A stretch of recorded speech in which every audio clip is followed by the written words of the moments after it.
Good morning. Good morning. Yes, so we want to start off with our first panel today, focusing on understanding C&I. So understanding captive power generation and its role in energy reliability.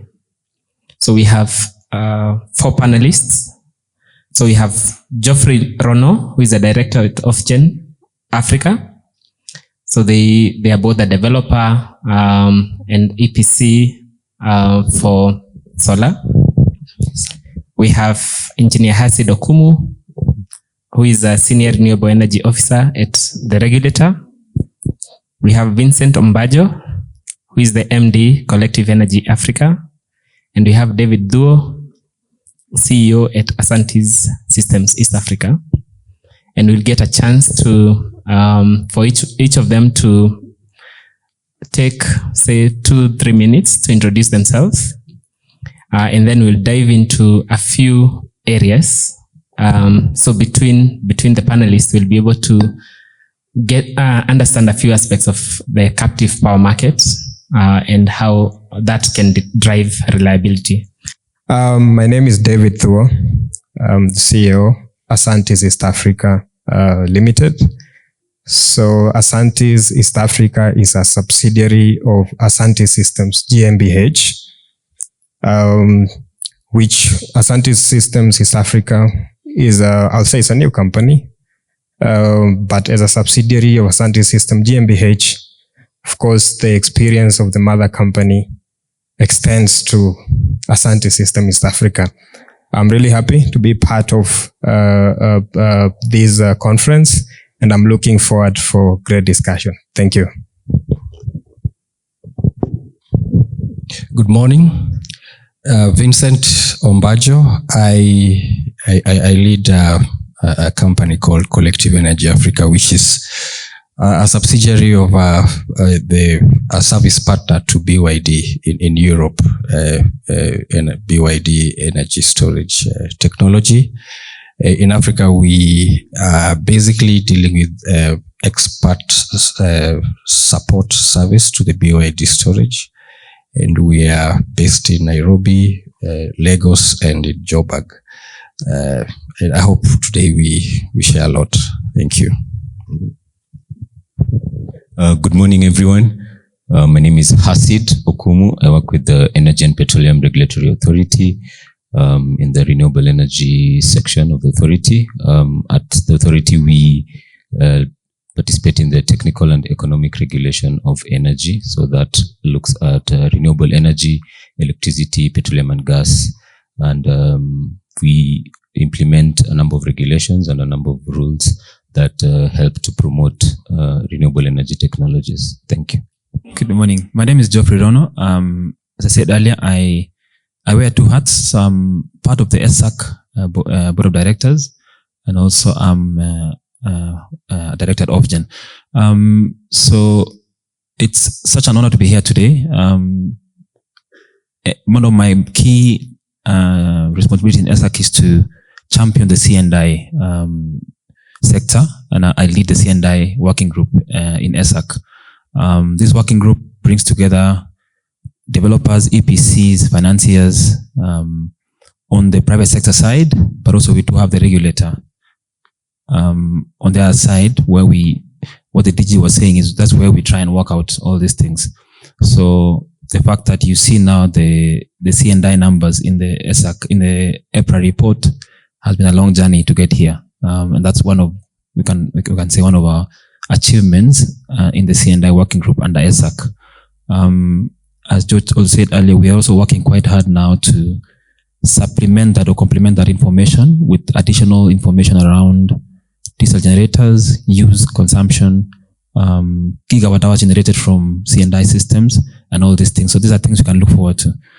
If you're in the room today and you're not part of the Esak, to welcome you to join Esak. The entry fee is still quite minimal now, but it's going to go up very soon. So please do join the Esak C&I working group. Sharon outside can help you with that. And we welcome everyone from whatever sector, service sectors, lawyers, bankers, you're welcome to join as a corporate or as an individual. On the other side, I'm with Ofgen. Ofgen is one of the oldest players. I think we've been here since the beginning, around 2012, when the sector was just starting up, and there were at that time, more foreign players than it is now. So it's good to see that evolve, and we're seeing a lot of local players now in the sector taking up the role, and looking at the numbers we've seen today. It's quite an achievement to be here. So happy to share my experience. Thank you. Thank you, Geoffrey. And I didn't introduce myself. So I'm Samuel Mwangi, Development Director at Tanzania Electric Group. So what I do in my day job is the most difficult C&I segment, the one that only contributes around 6% or 5%, small hydro. So in Kenya, we are largely developing small hydro, but we're also in distribution, where we are then looking at retailing or taking power to the end consumer. So we'll start off with a few questions that will help us understand the captive power market and how that can be a driver for reliability. And I want to ask Geoffrey to start us off, building on what George has shared in terms of the C&I market or the captive power market, just to give us his perspectives. I think we can start from there. Thank you, Sam. So, as I said, so the sector has grown in leaps and bounds over the years. The drivers remain primarily the same over the years. The first one being cost. All customers are looking to lower the cost of production. Typically, electricity is a major cost driver for most industries or service industries, and they're looking to lower this cost. So that we have seen that being a key driver for our sector.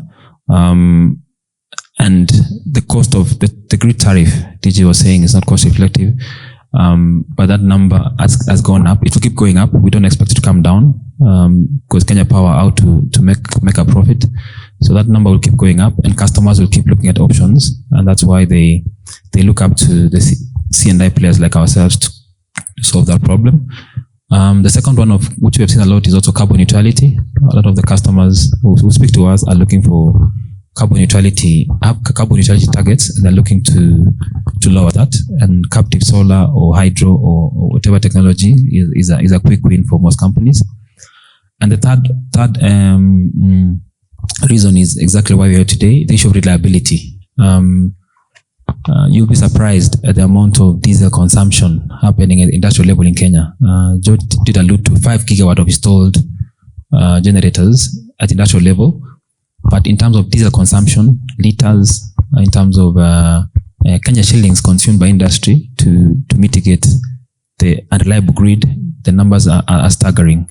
So exactly why these customers come to us is specifically on this reason.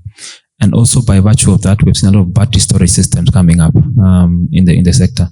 And that's a number also we'll be tracking. So we may not be able to share the numbers specifically, but we are working hard to track that number in terms of how much megawatt hours of storage is installed in C&I facilities across Kenya. And we'll be happy to be sharing that information, because that number is growing, and it's growing in leaps and bounds. As the cost of technology comes down, we're seeing a huge adoption around that. So that is really why most customers adopt C&I technologies, captive power generation on site. And if you look now at the cost of technology, if you look at the drivers are quite incentivizing for the customers to adopt these technologies. Another key issue we've seen, or achievement I would say, which often missed out, is the issue of local content. Yes, we do import the panels, we do import the batteries, but we're seeing a lot of local content being developed locally. These projects typically come with a lot of, for example, roof reinforcement or roof enhancement requirements. So walkways, guardrails on health and safety. We have seen a lot of local companies develop and take up this responsibility. Previously, we'd have to import these things. We're seeing a lot of that. Cable trays, cables, we have seen a major adoption, use of those products, and it has grown a lot of local content in that. And it's also something which we should be actively tracking and trying to understand the impact on the local economy of this, of the C&I space. So in a nutshell, that's what I would say. If you observe the trends we've seen, those are the main trends. And of course, the number of players in the market, the EPC players, the developers, seen a lot of segmentation now. So you can see a lot of developers clearly as they are. You can see EPC players, you can see O&M players separately, and you can see the sector really growing, and also subcontractors. You find that now most EPC players actually do subcontract and work with local players in terms of the installation. That market has grown very well. And if you look at the EPRA numbers, I believe we have more than 2,000 licensed. Actually, the number is more than that, licensed technicians in Kenya. So it's quite commendable seeing all these things and how the sector has been such a huge impact in the economy. Thanks, Sam. Thank you. Thank you, Geoffrey. I think turning to Hassid. From Hassid, let's look at what are the trends in the captive space, if you can build on what Geoffrey shared. And then what are the gaps in terms of policy that the regulator is working on in this area? And if you want to build on any of the other aspects that will help us understand this C&I. Okay. Thank you, Sam, for that question. So, a lot of what has been mentioned by my colleague Geoffrey is actually true. So, when we were starting the captive market, when the first applications that we were getting in 2019, 2018 were for small size systems, we were looking at maybe 50 kilowatt, 100 kilowatt systems. Right now, we've seen a lot of growth. We've seen opportunities that we have multiple megawatt scale projects. We have 20 megawatts, 10 megawatt projects that are being implemented in the captive space. And when the space was starting, these were things that were almost seen as impossible. My colleagues, we don't have someone from Kenya Power in the panel, but my colleagues from Kenya Power would be like, this is impossible. But now this has been implemented. And again, we are seeing a lot of opportunity in terms of bagasse. So we have a growing sugarcane industry in Kenya, in the Western Kenya region and in the coast region, and we're seeing a lot of opportunities for development of captive generation for bagasse. So bagasse actually gives us the second largest share of our captive generation. And moving forward, I think some of the opportunities that my colleague hadn't mentioned before is there's a lot of opportunity for hydro energy. So we have capacity for hydro energy. Initially, these projects are being developed primarily to feed the main grid, but right now there are opportunities for development of hydro energy for captive, and we're seeing a lot of interest in that space. And another one is for when you look at green hydrogen. So we've seen a number of expression of interests for development of captive power generation for green hydrogen, green ammonia opportunities. And I think those are some of the areas that going forward would see the captive space grow to new leaps and bounds. And even on what Geoffrey mentioned about the competitiveness of the Kenyan market in terms of implementing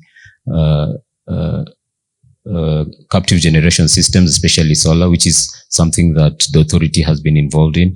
We've seen growth in the competence of the parties that are developing these systems. And that's actually when I talk to people in the room, one of their main complaints is that the captive market in Kenya is very competitive. And as a regulator, I'm very happy about that, because it means that the customer is getting the best value for money. And to move on to the next question on the gaps. So the key thing that needs to happen going forward is, as a sector, we need to start looking at captive as a key driver for our energy planning. So in the past, planning has been more centralized, looking at the key players, the project developers, the EPCs in the room, and the focus has been develop a project to feed the main grid. And going forward, I think if we have 500, 600 megawatts of captive generation in the system, and that's the main growth area for the last 5 years, it's very important that a conversation be had on inclusion of these systems in terms of energy planning. So what can we benefit from the capacity that captive systems have in terms of providing energy for the country? And that ties into George's presentation in the morning. You have 500 megawatts or 600 megawatts behind the meter. You have clients, we have consumers who need this power, and you have these captive systems spread across the country. So how do we utilize this captive generation to meet some of our needs as a country in terms of provision of active power in regions that are not as close to the other parts of the country, and even provision of ancillary services in terms of voltage support and other such capabilities. And then the other key area that we are looking at is how do we utilize the currently available capacity in terms of captive generation. So that's where we're looking at the net metering regulations and trying to see how do we implement a framework where we're going to encourage more and more people to adopt net metering framework, increase our captive capacity. And the last opportunity that we are looking at as an authority is basically data management systems, which has been a challenge in the past. I think Geoffrey was part of the team that did the first baseline study, and it's a bit of a challenge to get data on captive systems because they're distributed all over the country. So for us to include captive generation in our planning framework, it's very key that we understand what capacity we have and what is the capability of this capacity. And we have been working together with partners from the GIZ and from other development partners to understand what is the captive capacity that we have, what in terms of ancillary services can this captive generation provide to us. And I think that's it from the policy perspective. Thank you. Thank you. And I know we'll have another session that will delve deeper into the regulatory side of things, but it's good to hear from the regulator. What are some of the support that the DG mentioned that EPRA has been very supportive of the sector? And I think those wearing a developer cap agrees with those sentiments. So let's move to Vincent. And Vincent, one part of this conversation, this year's theme is around reliability. So driving reliability through C&I. And you've collective energy, you're coming from that aspect of battery storage, which is one aspect that hasn't grown as much. I don't know if you could share a bit of your perspective on this, on what you see is driving growth, both C&I generally, but specifically with storage. But also, what are some of the challenges that you are worried about that we'll need to sort out for us to continue to experience the growth in the captive power market? So, First of all, I remember when in 2012, when Ofgen was started, there was not much storage going on, and the key technology then was lead acid. Later on, we saw a lot of gel, AGM batteries and all that. But a lot has happened over the last 4 years specifically, and first of all, I'll give an outlook on the African market. Those of us who have read the AFSIA report that was published in January this year, you will realize that in 2022, we had outside of residential systems and social and solar home systems, we had about 51 megawatt hours across the continent. This figure in 2023 tripled to about 157 megawatt hours of storage. And in 2024, this figure grew 10 times from 157 to 1.68 gigawatt hours. And last year, it grew to, this year, we are projecting another 10 times growth to 18 gigawatt hours in Africa. And this is outside residential storage. So as you can see, the market is growing. And for a company like ours that is only involved in storage for the last 4 years, we have seen a lot of growth. And this has been because of the lithium phosphate, iron phosphate batteries, which are not only efficient, but have high density, energy density. And the cost has also been coming down. And when I saw the figures being presented here, 600 megawatt of captive power, I wish we had data for storage because it's quite huge. It's really, really huge. I was just trying to look at the system that I can think of. And even though I can't say the number, it's big. The funny thing and the most surprising thing, though, for captive power systems, especially in Kenya, is that you'd have expected the market to be to grow because of the off-grid areas where we have the generators and all that, but it's actually growing in guys who already are connected to the grid. Much of the request is coming from people who are already installed grid-tied systems, and now, because they cannot export it to the grid, much of it is actually cheaper for them to store it. And what is driving them is self-consumption or peak shaving, sometimes load shifting, and this is continuing to grow. In Kenya, for example, the key thing that has really assisted is capacity. If I look at what happens in West Africa, because we've been there, in South Africa, I still can say that the capacity we have in Kenya in terms of the installers and the EPCs is quite impressive. In fact, you'll be surprised that some of those big companies in those regions are run by Kenyans who, I remember most of them went through Strathmore University in 2012, 2013, 2011. So whatever is happening in Kenya is really impacting, and storage is a very key issue. And talking about challenges, as you can see, because storage is becoming quite a lucrative market, a lot of people have gotten into the market.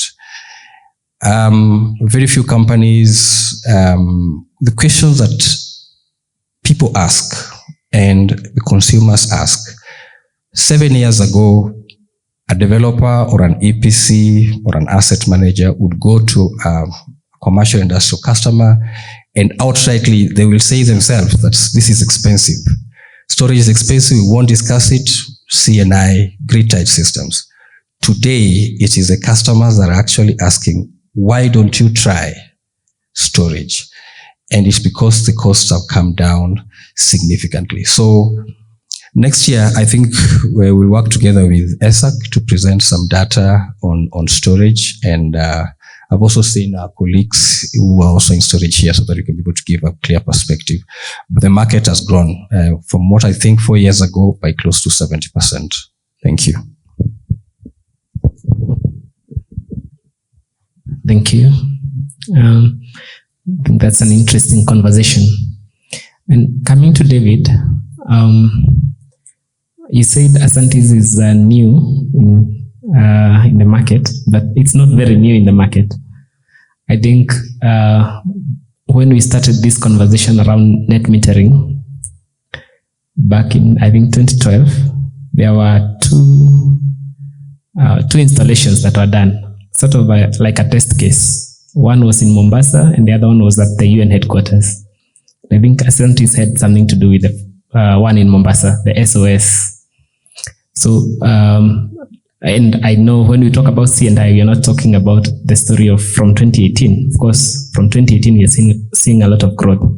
So it's a sector that has been there, all part of the energy story. So if you could share your perspectives, both from your previous experience here and other markets across Africa, on the captive power market and how that is a driver to reliability. Okay, thank you, Sam. As you mentioned, Asante is one of the companies that did the first grid feeding system back in 2011 for SOS Children Village in Mombasa. And this was with support from the Ministry of Energy then. I don't think we had any regulation like we have today for net metering. So, of course, the situation then was different from now. So that was the pilot project that we did. Over time, there's been great growth in this captive solar market. If you look at today, the prices, if you look back, let's say 2018, 2019, the price per kilowatt peak was quite high. And by that time, only few companies, only few players in the C&I market could afford the solution. If you look at today, the price has really gone down, per watt, that is for the panels, and also for the inverters. Also the technology, back then and today, there's a huge difference. As much as yes, we have a reduction in price, there's also a huge improvement in the innovation around the components being used for the captive market. One of the fears that customers normally have or had before was revolving around things like warranties. I think by then we had the warranties were around 1 year, 2 years. Today, if you look at the systems, the kind of equipment that they're being deployed for the captive solar market, the warranties have really improved. You have inverters going for like 5 years. You have solar panels going up to around 30 years warranties given by the manufacturers. And the quality of the other components being used have really improved.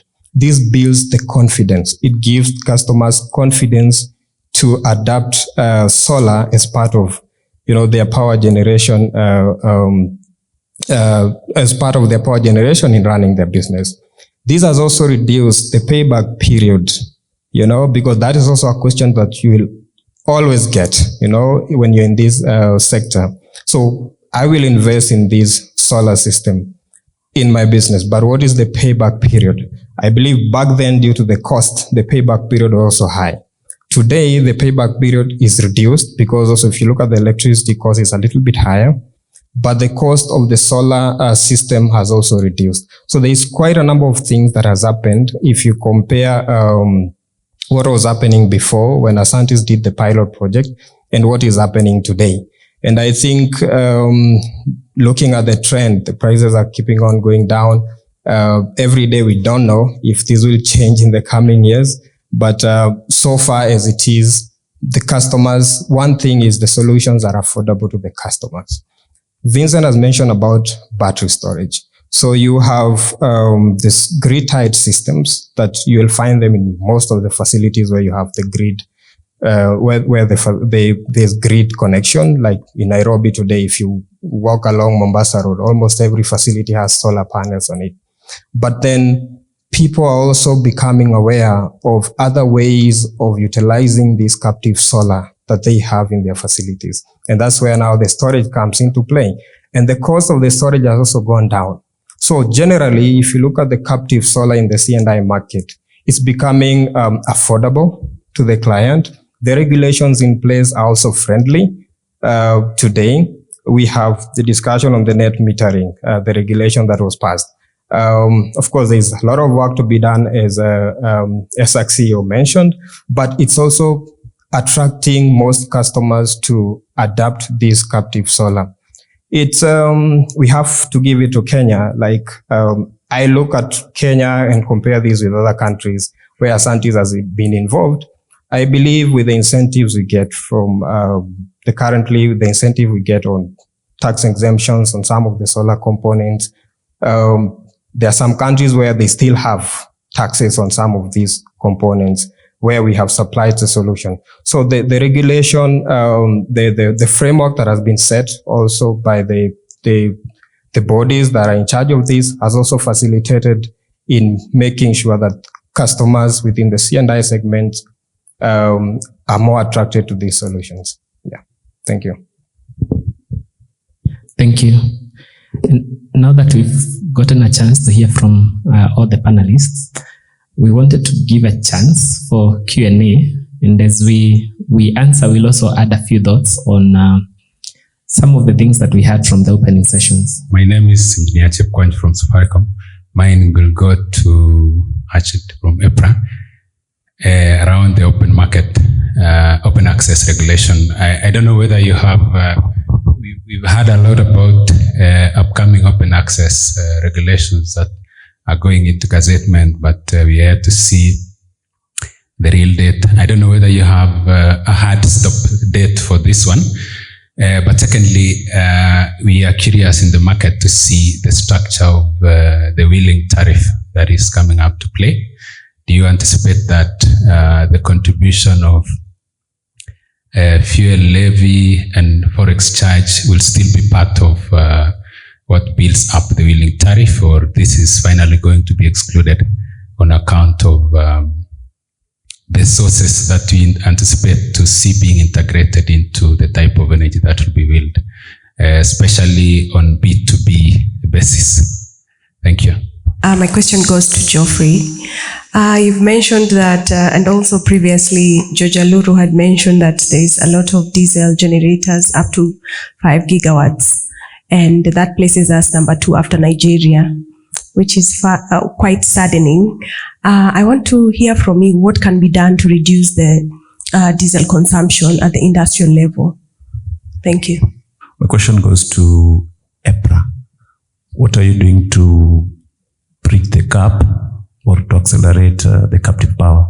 Because you know that ordinarily the government would like a lot of consumers to use KPLC. So if you are doing the adoption of captive, it's like a double-edged sword. So yes, we are in the process of developing the open access regulation. So we had a draft that was done, and we took the draft through public stakeholder engagement. From that draft, we got some input, which was incorporated into the draft regulation, and it was finally shared to the cabinet secretary for an approval. But during the process, it became necessary that we look at an implementation framework, because the regulation has multiple aspects to it. You have market rules, so operating the energy sector as a market.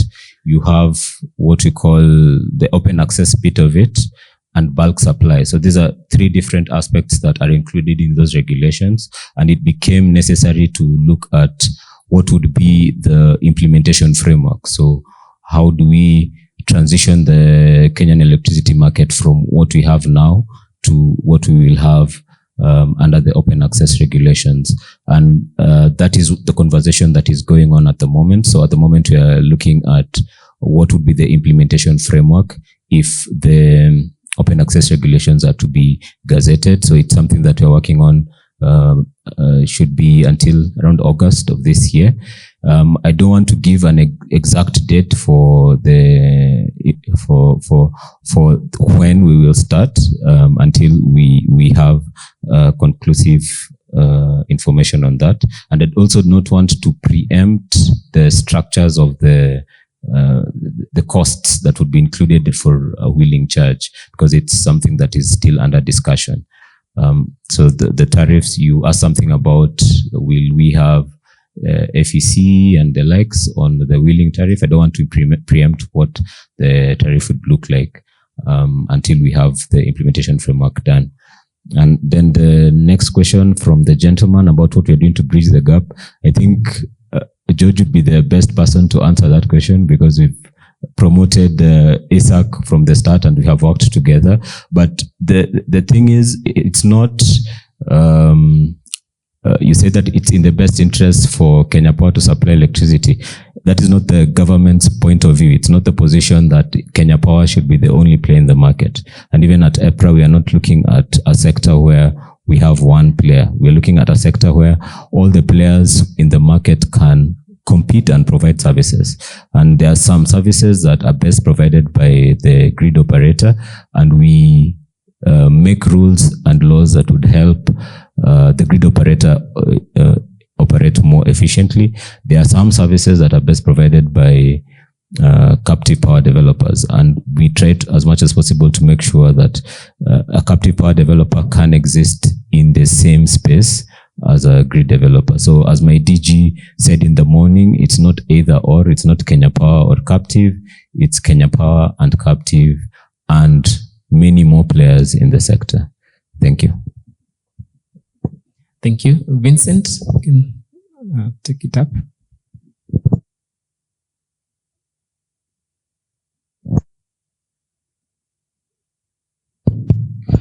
So I'll start by saying we got data from a reliable source in China that typically showed us the amount of batteries that entered the East African market. And ideally, they used the data in Mombasa and in Dar es Salaam. So the one in Dar es Salaam is not reliable because much of those batteries could find their way into Southern Africa. But the one from Mombasa would mostly find their way into South Sudan or into Uganda.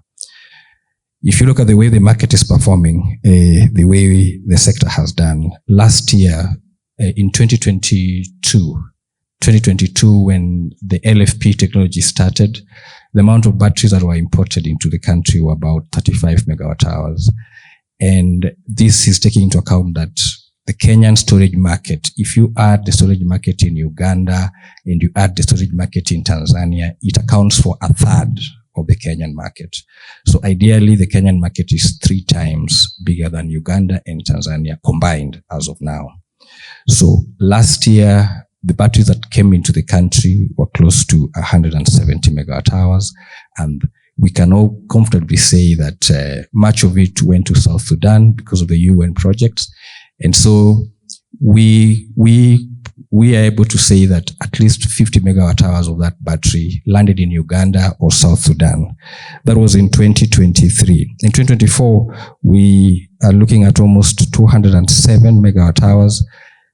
We comfortably say that 160 megawatt hours landed in Nairobi, and the residential systems, from what we know and from the data that I have, based on the performance of our company, accounted for only 30% of that battery. So if you cumulatively add, we are looking at between 100 to 200 megawatt hours already of storage. And this is because there is no specific data for this. But even if I look at the horticultural industry, the hospitality industry, the schools, this is something that we can comfortably say that most of them already have systems of between 100 kilowatts to 300 kilowatt hours, 100 kilowatt hours to 300 kilowatt hours. And that's why when David talked about changing in technology, those of us who are in storage know that a lot of batteries have changed in the last 2 years. And it seems like the market in Kenya is moving from low voltage market to a high voltage market because the demand for huge inverters is increasing. That only shows you that the CNI market for storage is increasing. So I would conservatively put that at George. But what we are also seeing is the cost of storage is coming down. But a lot of people, because of the market being unstable, a lot of people are waiting for the cost to even go down more and more. It's almost like if you do it right now, in 2 months, you would have done it cheaper. So if we talk about the projects that we know are in the pipeline, especially for CNI, I can probably talk about another 170 megawatt hours. And as I've said, the Kenyan market is, based on the data I've collected for the last 4 years, Kenya and Tanzania combined, Uganda and Tanzania combined account for a third of the market in Kenya. And Sudan, South Sudan specifically, accounts for almost an eighth of the Kenyan market. Thank you.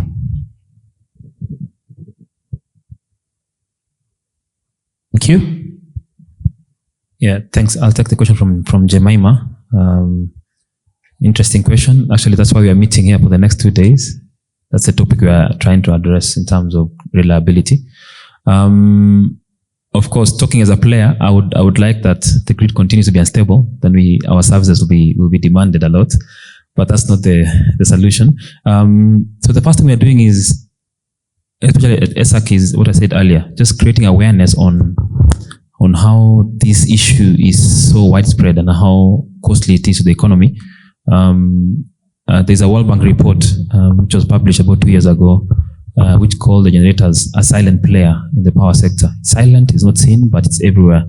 This hotel will probably have a backup generator and a backup of a backup generator. So it is quite pervasive in our power system, but it's unknown. So the first thing we're doing is creating awareness around this topic and sharing numbers on what is out there, what the consumption is like, and the cost. I think from the supply side, from the grid side, some of the changes we are seeing in the regulations will possibly alleviate this problem. We probably have the issue here is that we have a monopoly who may not be very responsive to the market needs. Compare the power you receive from Kenya Power and, for example, a private player like Safaricom who supply you with phone services. Why is there more reliability on that side compared to power supply? It's not normal if you go to other countries to have this kind of blackouts we see in Kenya. It's not normal, and we need to face this head on. And of course, the issue is very complex, but we do hope that some of the changes we're seeing in terms of possibly having private sector players customer facing and having the public sector mandate ending somewhere will possibly alleviate the service issues. Sometimes it's just an issue of service. George mentioned earlier that in his estate they had 7 days of blackout. That's not perhaps the issue is responsiveness. But again, the C&I sector is here for that. So that's why we are setting up these power plants. Customers are demanding these power plants to resolve that issue. But in the long term, definitely we do need a very robust, reliable, resilient grid, which is a backbone for the sector. It's not, this is a short, medium term approach we're having, but in the long term, the grid needs to be reliable, needs to be stable for the industry to thrive. Thank you. All right. I think we've answered most of the questions, but coming back to Owino's question, which Hassid spoke to, I'm wondering if David could speak a little bit more on this aspect. So there are two ways to look at the energy sector, and we can follow it from what the DG said. This story about unbundling from 1989 to date. So there is one way to see it as taking away customers from an existing grid, but there is another aspect, which is that another way to view it as part of a bigger story about the development of the country, and the country is growing and still needs more power. And at one point, you might find that the government even looks for to do more incentives for people to put up their own generation. So I don't know if, David, you want to add anything on this aspect. Is it, I think you got the question, but bridging the gap to accelerate C&I, if you want to add any further thoughts. And just to mention, David is also coming from a mini grid part of the conversation, which is also part of the ecosystem. So there is the grid, there is captive, there is mini grids, which also serves the customer at the center. Thank you, Sam. As it has been mentioned by different speakers, we are not at war with KPLC. We are all working towards the development of the country by providing reliable energy to different sectors. So, of course, we have the grid-connected areas, and at the same time, we also have the off-grid areas. The development of the country is not just bound within the grid-connected areas like, stock of cities, like Nairobi and all the others. There is also a lot of growth going on in the rural areas where we don't have grid at the moment. Industrialization, to me, if you ask me, should not be limited to the grid-connected areas. A good example, today we have quite a number of companies supporting farmers, for example, in the farming areas which are not grid-connected. And in these areas, there is need for energy because there is need for other applications that's consuming energy. For example, if you look at the productive use of energy, talk of cold chain, yeah. Talk of, the ice making machines, talk of the solar powered irrigation, talk of course, e-mobility is coming up, but mainly these will start with the urban areas. So both the government or the Kenya Power and the private players in the solar industry should work together to enhance power energy accessibility across the country in order to improve the businesses, improve the industrialization in some of these off-grid areas, and contribute to the revenue of the country. So I don't think we are at war with Kenya Power. We should work together. I've been to a place, and I hope there's no Kenya Power guy here, but I'm allowed to speak. I've been to a place where KPLC still runs diesel generator to provide power to the communities around. And to me, it didn't make sense. Allow me just to say it didn't make sense, because this is one of the area where sun shines almost every month. It's in the northern part of the country. And you look at the cost of running the diesel generator to supply energy to the communities around and the businesses around, and the cost of implementing a solar system in those areas to empower the community. And honestly, it doesn't make sense, because I believe the diesel cost there is quite high. The amount of blackout in such areas is quite high, because you have the diesel generator has broken down. It takes a week or two to be repaired. So we should find a way in which the Kenya Power or some of the government agencies involved in the energy sector work together with the private companies to ensure that there is accessibility of energy, and also to promote growth in some of the off-grid areas. In grid-connected areas, it's easy, but can we also have the off-grid areas in the picture? That would be my perspective. Thank you. Thank you. So I think we've answered the 4 questions, and we don't want to take away from any of the other sessions, because people might say we've covered all the topics, so we want to go to other things. So we just want to give our key takeaways in maximum 1 minute each. I think we'll start from David again. Just our key takeaways from this session on understanding captive power markets and how that is driving reliability.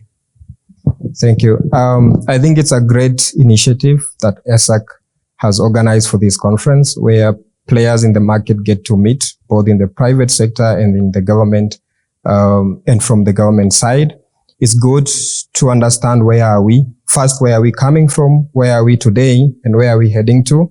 And what are some of the regulations that the government is putting into place to support the private sector in promoting the captive solar energy for different C&I segments? It's also good to understand the challenges that we are facing and find out how do we address them to make sure that the captive solar is more adopted by most of the C&I markets, and also to make sure that the client feels safe. At the end of the day, it's about client. It's about the end customer. If the end customer feels safe with the solar solution that we are offering today, definitely means that the growth on the captive solar will be higher and will meet the numbers that have been presented today. So I'm happy to be part of this event. Thank you so much. Thank you. Vincent? I just want to make a few comments on some of the issues that are very difficult to deal with in the market before I close. One is the idea of cycles. The market needs to move away from cycles, because it is not a true representation of what a battery can do. Why? Because a cycle, when a battery is new, obviously presents you with more energy than when it is 8 years old. So when somebody gives you 7,000 cycles or 6,000 cycles, you need to realize that from the 4,000 cycle going forward, if you had a 5 kilowatt hour battery, probably one full cycle at year 7 would be only 2 kilowatt hours. And so we need to move to effective usable energy. And a company like BYD typically moves away from cycles a lot. Secondly, instead of asking for cycles, we need to look at what is called the degradation curves. These curves are the real test for any battery, and most EPCs ask these questions.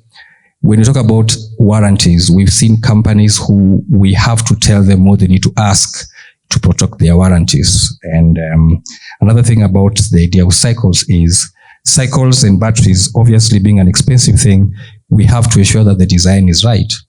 Most of the designs we have seen, you offer someone good cycles, but they're using 3 cycles a day, when obviously, and they expect maybe 10 years of life. That battery, whether it's lithium, will survive for 3 years.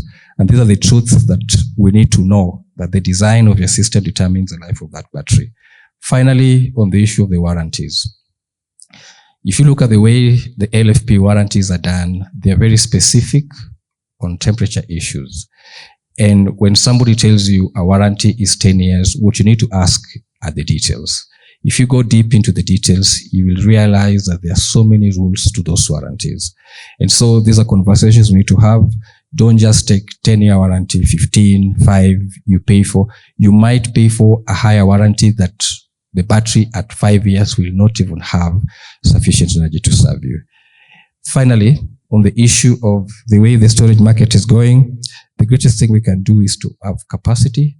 And capacity is very important. That's why for a company like us, we have a failure rate of 0.02%, because capacity is very, very important. Thank you.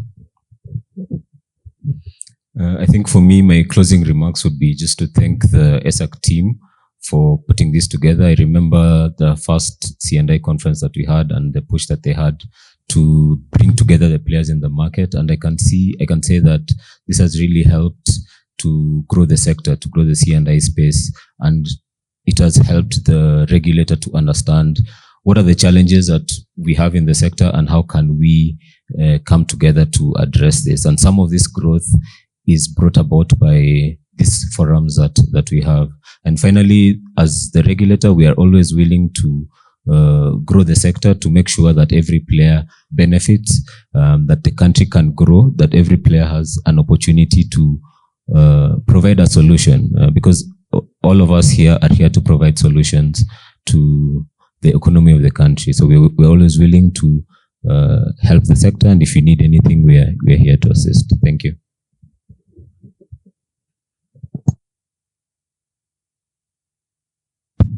Thank you. Quickly. So I think if you've been reading the news lately, and I do see colleagues from Cross Boundary here, they announced 200 plus megawatt and 500 megawatt hour captive power plant for a mine somewhere in the DRC or Zambia. Think of that scale. One power plant serving one industry. That's the kind of industry we are possibly looking at. I also read, I saw somewhere, either in the Middle East and specifically in China, one industry of taking 3 gigawatt of a captive power plant. That's the capacity of Kenya. That industry is off taking B2B transaction, 3 gigawatt scale of a power plant with battery storage. That tells you, possibly looking at Kenya now, it's 600 megawatt with the right frameworks, right setup in place. Perhaps the growth we'll see in our power sector will come from C&I. So if you look at 5 years from now, because the biggest challenge with the B2G transactions have been the timelines and the moratoriums and all these things. But with the flexibility being there in the C&I space, perhaps the 1 gigawatt we are referring to for 2030 will possibly be hit very quickly. If you look at the projects being done now, especially in Kenya, that 10, 20 megawatt scale, couple of those, it won't be hard to see C&I being at par with the grid very soon. And what will that mean now for our grid and how we look at it? That'll be an interesting discussion to have at the time. But it won't be long before that happens. Thank you. Thank you, all the panelists. I think we've come to the end of a very informative session.